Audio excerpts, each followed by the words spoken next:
Welcome to Revolution Against Evolution. I'm your host, Doug Sharp. Your co-host, Rich Geer, here as well. And Doug, it looks like we're going to have a little skullduggery going on this evening. We're going to talk about, you got some of my skulls here that I've created and made and used. And I got an Australopithecine skull and a Neanderthal or Neanderthal and a Cro-Magnon skull. So we're going to talk about evolutionary missing links. So-called, huh? And they're still missing. And they're still missing. Yeah, exactly. They're still missing. Yeah, I had a little fun. I took this fellow and this fellow here with me to work this Halloween. Yeah, you were a paleontologist, right? Yeah, I was dressed up as Indiana Jones, and of course okay. I was showing these skulls off, and I came up to one guy and I showed him these things. I tell him, I guess we've discovered why these users are still on Windows XP.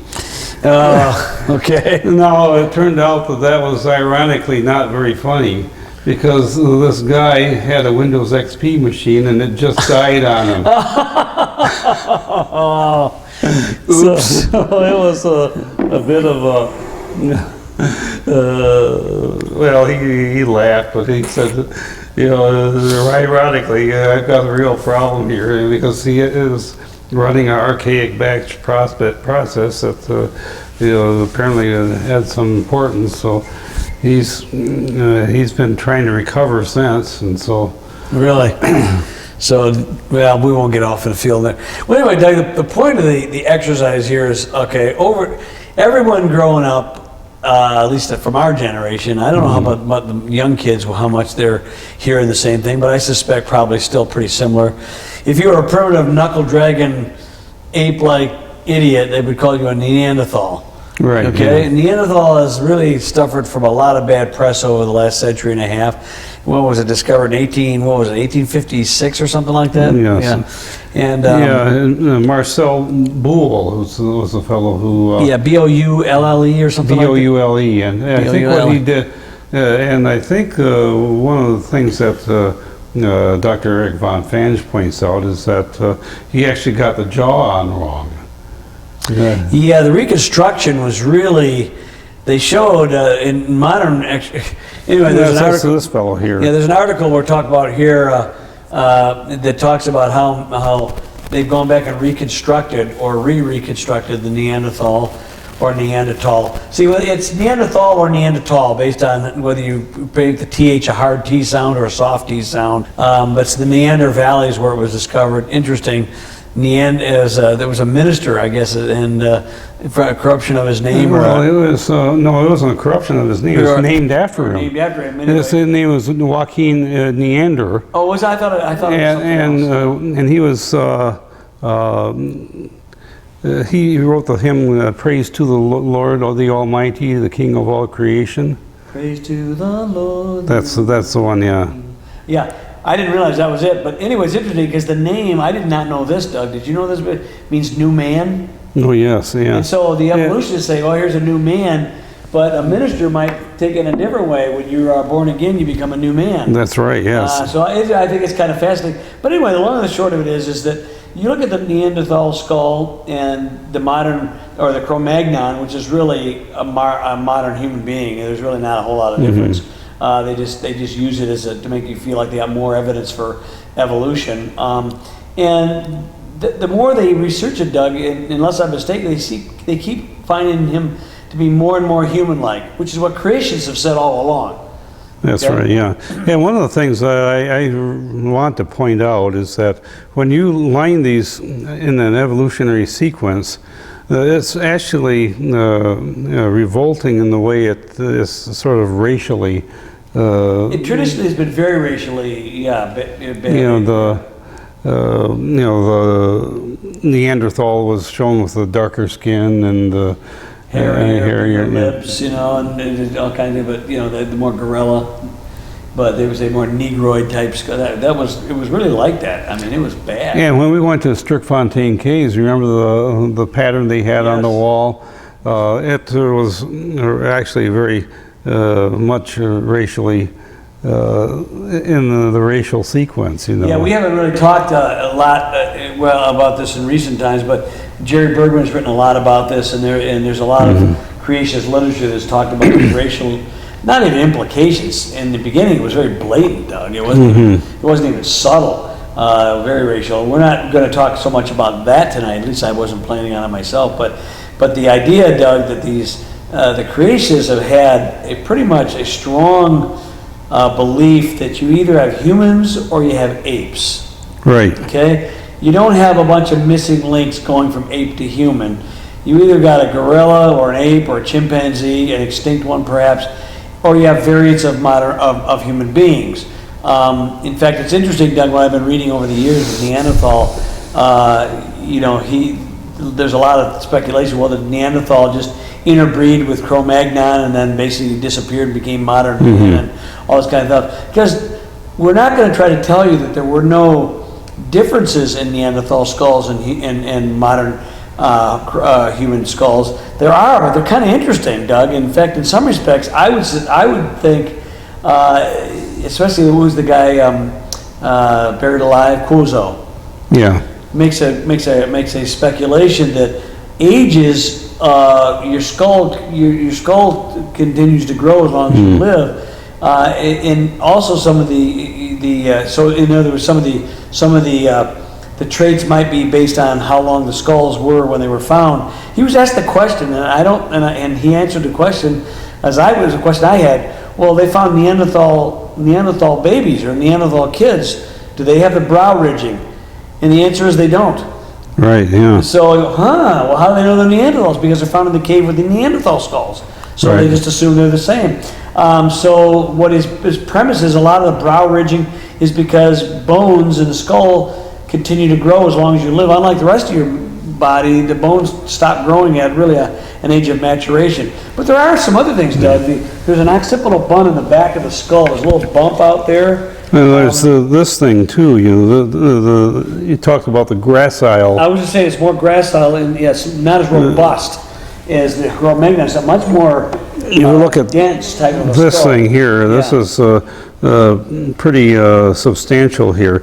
And if you look at it, what Quozo's premise is that the Neanderthals were just simply humans who lived a long time where they were in a robust environment that promoted their growth of their skulls and their bones. They're bigger. They have a bigger brain capacity. That's the other thing. They have a slightly larger cranial capacity than modern humans. So why would they be a missing link? Granted, brain size physically doesn't always mean intelligence, although there are limits, Doug. I mean, you can go a modern human being. We've talked about this on our shows before. 750 to 2200 cc's can still be a fully human being. That's right. Yeah. Generally, the average is about 14 to 1500. 1450, I think, is modern, but Neanderthal is about 1550 to 1600. So it's quite a cc kind of a cranial size. But I'm always fascinated the thing that is different in the skull, the occipital bun, because I don't know what that means. What that was used for? Did that if this was a person who lived in the time of Abraham or Peleg or somewhere on, or Arphaxad, and he's living 300 to 400 years, that would cause some of the traits that we see to happen. According to that was Quozo's premise, and I think I have not heard anything really to really dispute that. Those who've talked about it. The other thing Quozo did, I thought that was amazing, Doug, was he actually got a chance to really do a three-dimensional X-rays on the Neanderthal skull. But one of the things he noticed, being an orthodontist himself, was the way the jaw was configured was 30 degrees out of alignment. It was like pushed forward to give it a much more a grill-like appearance. And he says the jawbone wouldn't even fit this way, and it needs to be back to where it was. If you do that, it looks even more like. I think a lot of the evolutionists even are beginning to acknowledge some of that stuff, and because some of the writings and literature is indicating that you give them shave them and take a bath, put them in a suit coat, you wouldn't know the difference between a modern human being. Right. Quozo's on the board of Creation Summit, and I've had a chance to talk with him when we were on. Really? Yeah. love to interview that guy. He's battling cancer right now, so. Oh no, really? So it's we've been praying for him, but he really has, his books really are fascinating, and he actually has had some intrigue in his books where he was chased by people. He was getting hunted down and chased, and some friends that put him onto something ended up dying in real strange circumstances. It's a very strange, very literal skullduggery seemed to be going on in that regard. And we don't hear much about Cro-Magnon man anymore, do we? Hardly anything. You know, you hear the term archaic Homo sapiens. I don't hear much about that either, but it's still used. But Cro-Magnon man, because basically when you get right down to it, Doug, I've looked at it and I go, I can't see any difference. There may be some subtle distinctions, but Doug, that could be anything from a difference between an African or an Asian or a Norwegian or an Indian. You know what I'm saying? All these different variants within that could cause some of the differences. They're so minute that you couldn't even tell based on a generic body plan any difference between an archaic Homo sapiens or Cro-Magnon man. It's really a modern human being as far as I'm concerned. Yeah. Now you made these casts, didn't you? Yep. And tell me what you did to actually, what process did you use? I basically used a mold that was already done, and you use those. And what you do is you create. It's kind of like artistic tricks. There are different ways you can make. There's injection molding. There is casting, and I did it more casting, which is what you do is you have a plastic resin, and you make a rubber mold over the original item. The original, in this case, it was original skull mold. It wasn't an original skull. You can't get. It's very difficult to get real Cro-Magnon or real Neanderthal or even Australopithecine skulls. You make it. So most of your things you see in universities are molds of molds. Right, yeah. That's what I did, okay? And then you use the resins, and there's different kinds of resins depending on what it was, but or at the time what I was trying, I was experimenting with different things. But you take the rubber mold, and then you put what's called a mother mold around that, because the rubber will get the detail, but the outer mold holds its shape, because rubber will just kind of implode and it won't hold any detail. And basically you put it in the rubber mold is pretty much one piece with a little bit of a slit around where the jawbone, or what do they call these things? My brain is blank. This part here. Oh, the cheekbones and mandibles? Well, the mandible, I don't know. There's a term it calls it. Just for some reason it eludes me right now. But you got to do a little slit so you can take the rubber off. But outside of that, it's one piece where the mother mold, which is the hard shell, is kind of in several pieces, so you can take it off and then put it back together. You can either clamp it together or do whatever you have to. But then when you're done, you have a white or a semi-white resin, and then you go and either hand paint it, you airbrush it a little bit, or put little pieces in. It's pretty easy to mess with because the details are. Like this one actually shows the you can have the little bones there. Yep, the little. Yeah, these cracks actually. Or the way your skull sort of gives its flexibility. That's what talking about too. And everyone knows, like little baby skulls, they have a little opening in the top of their skull, right, yeah. And it grows together. Well, we really don't. Your facial bones really don't stop. It's one reason why the cartilaginous material, Doug. When you get older, your ears get longer and nose gets longer, and a lot of the time older men look funny because their ears, which are okay, suddenly they get. You're better off to start out with small ears, because when you get old, you're going to have long, big rubber nose and flappy ears. That's what you get. That's just what happens. I think that's what's because cartilage, will stretch along with the bones.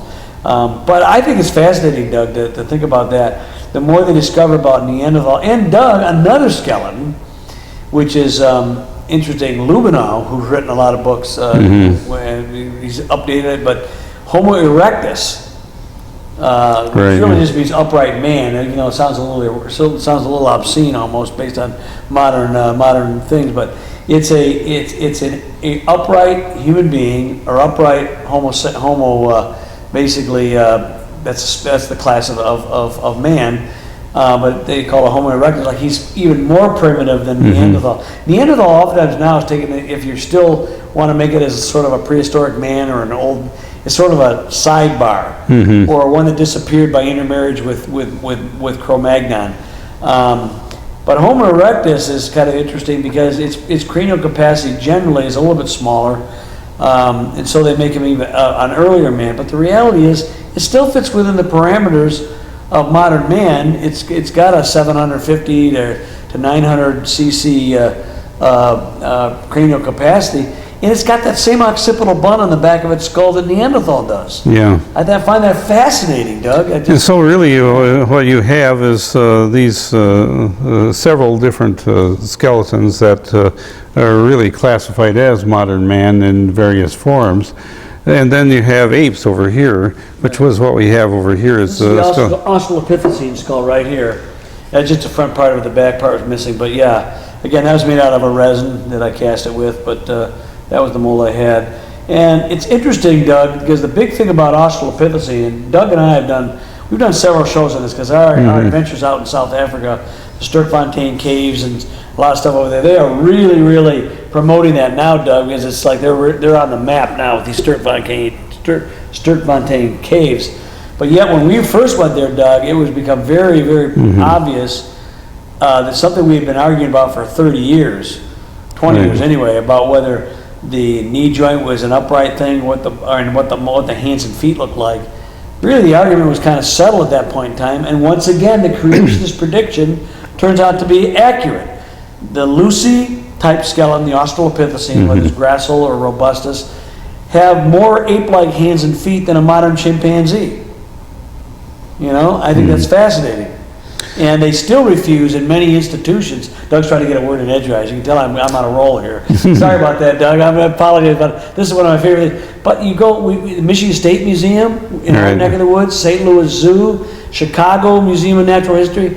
None of them, as far as I know, maybe some of them have at this point in time. I haven't been to Chicago for a while, or the St. Louis, but they have modern hands and feet on Lucy, and that's inaccurate. That is bogus and bad propaganda because it's false. And as what the creationists said for years, it probably has more like chimpanzee.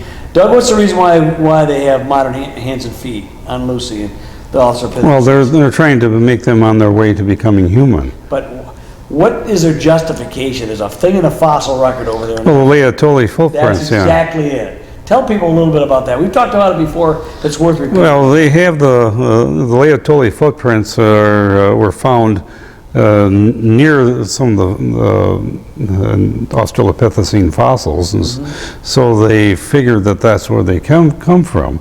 But if they were actually humans that made the feet, that sort of negates the Australopithecines being ancestor to human, because they were contemporaries of human. And they also dated these tracks by the materials that they're, by a different dating method than carbon-14, and so you're going to get an older date. And so they got the dates that they wanted by using. Was it 3.5 million years or 4.6? I'm trying to think how far back it was. Well, they got a whole bunch of different dates, and they had to cherry pick which one they wanted to use. So what they did, Doug, is it seemed like they wanted to show Lucy being an upright ape. They're not disavowing the fact that the face is really ape-like, really gorilla-like. But they wanted to put it as a missing link to the human beings, so they took the Laetoli footprints, which arguably, you look at them, except they were a little smaller, maybe like pygmy feet, they were kind of, or children, I don't know, but they were smaller, and they conflated the two fossil record things. They made the Laetoli footprints indicate that had to be the kind of feet that was on Lucy, or the Australopithecines, which has now been debunked, and Lucy is now becoming another sidebar. Right, Another plant, another bush in the evolutionary tree that's becoming chopped up into a bunch of little bushes now, rather than one big tree. Now, I wanted to talk a little bit about Neanderthal, because a number of years ago, it's probably been 10, 12 years ago now, that we had a little controversy on the internet about the Neanderthal being found in the same spot as chainmail armor. Right.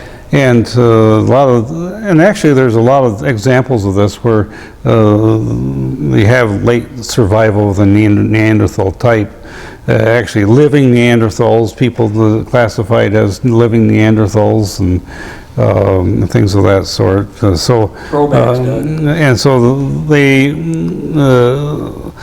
I was asked about by an evolutionist, well, what's your source for this? Well, I got it from a video that was Michael Gerard made years ago. My Ape-Man Monkey Business Falsely Called Science. Right. Now, was Ian Taylor involved in that? Well, he got it from Ian Taylor. Okay. And so I wanted to trace it down to original source, and Ian Taylor said that he got it from a old Nature article that was dated 1908. Right. But where did the Nature article come from? And the Nature article talked about somebody who published in a Polish journal, and the article was in French. And and so I said, well, you know, I've traced it down to this, but does anybody actually have that original article someplace? And so I put that question out on the net, and I got an email from somebody a little bit later on who actually found this journal in the University of Washington library. Really? How cool. And so he copied it for me, and we then sent it to Lawrence Tisdall, who translated it from the French. Really? And so Ian Juby's got that on his website, and we actually verified that this was reported as Neanderthal back then. So then they come up with the saying, well, it couldn't have been actually Neanderthal. They must have misidentified it. Okay. And so, how are you going to get that unless they still have the skeleton in the suit of armor? You know what I mean? Right. And so this is in some place now it's in the Ukraine where it was. Were found. Is it? Yeah, but does anybody? But you know, that's a dirty little secret about a lot of museum stuff. People don't realize how many things disappear. Right. They really do. A lot of stuff gets lost. It's better today, but even today, look, I work at a museum and I know how it works. They have several different numbering catalogs. One regime leaves, another one comes in, and they're absolutely like totally different sets of numbers, different things. Something gets put in a basement. Look at the one thing we talk about. This is what far afield, but it deals a little bit with skeletal stuff. Is the whole Apatosaurus Brontosaurus controversy in the late '80s, because they actually found the real skull of it, but it got misplaced. It was in a basement. It was American Museum of Natural History or New York Museum, and I'm not sure exactly which one, but one of those museums, and it had been there all along. But they put a Camarasaurus type skull on the Apatosaurus skeleton and named him Brontosaurus. Of course, the other skull was named Apatosaurus, which I hate that name. It's not nearly as evocative as Brontosaurus. Oh yeah. Brontosaurus, thunder lizard. What a cool name. But anyway, the point of it is that, and I've seen things in different museums, and you read about this all the time, Doug, about things disappearing. So, would we be able to ever find that suit of chainmail with the actual skeleton in it? Is really problematic, you know. Yeah, there was an article written about that. Is beyond question. Yeah. And so that was sort of a piece of intrigue that I embarked upon to dig that up. It's kind of nice. Really cool detective work, but yeah, I wish there was a way to actually find that chainmail armor and that skeleton to see if where is it? It may be in some museum somewhere, Doug. Who knows? Yeah, of course, the skeleton that is creating all the news now is Homo nadali, and that was one found in the Rising Star Cave down near Johannesburg, where we were at. What's unique about that one, Doug? Well, there was a bunch of, it was actually the story of its finding was even more intriguing than the actual skeletons, because it's basically another Australopithecine variant thereof. But they found like 15 different individuals in this cave, but they had to use pretty skinny individuals to worm their way down into this crevice to get to the cave where it was. And And so it might have been a case where these creatures had found their way in there but couldn't get their way out. Well, yeah. That's like, are they excavating them out now or digging a tunnel in so they can get to it? Well, they've got all the fossils out now, and so they are now in the midst of trying to come up with their conclusions about it. Now, we, as creationists, the Creation Research Society, people, they're offered to pay for them to be carbon dated. Because, of course, well, they said, we would prefer to use a dating method that'll give a older date. A long date, yeah. Yeah, those little, yeah. Yeah, so that's kind of interesting, you know. That reveals something right there, doesn't it, though? Carbon-14 dating is now the creationist's friend, because we're using it to date a lot of different things that are supposed to be way older than the limits of carbon-14. Australopithecines, yeah, what are they? They were at least 3.5 million years old, supposedly based on evolutionary scenarios, long time people. And the fact is, carbon-14 at its outside, 50,000 years, you got nothing. Okay? Right, yeah. And so 3.5 million, you should have no carbon-14. But we've already talked many times, we're finding carbon-14 in the matrix of coal and diamonds, which are, orders of magnitude longer than a few thousand years, and are finding it in there in places where the matrix cannot even ever be contaminated. So we suspect there will be carbon-14 found in these Australopithecine skeletons. If they bother to date them for that, you know. I would be fascinated, Doug, to see if you get some of these dinosaur bones that are unfossilized, if you get some carbon-14 on those. Yeah, and I think there's plans, and there's already word out from some of the labs where they're, if they find out you're a creationist, they'll refuse to date your sample. And tell me, how scientific can you be if you're that biased? We're willing to take whatever date you say. I mean, we may not agree with what you're doing because we know how you can doctor experiments, but you're not even willing to try it out because you know you're going to get a young Earth date, and you're not going to like the results of that because your money and your grant money and all that stuff is based upon currying the favor of the long, deep time guys. It really is it's really, Doug, a crock-a-doodle-doo. I'll tell you that. It's as far as I'm concerned, a lot of it. But that's why really, Doug, creationists are going to have to get their own labs at some point. I think so. Yeah, I don't see any other way around it because you're not going to get a fair assessment, and they're not willing to. Remember what Eric von Fange said? I think he was quoting somebody else too. He says, "Your prejudice allows you what you will see, or allows you what you can see." This is a very classic case of this right now. Well, we hope you enjoyed these fellows here. We'll see you next time on Revolution Against Evolution.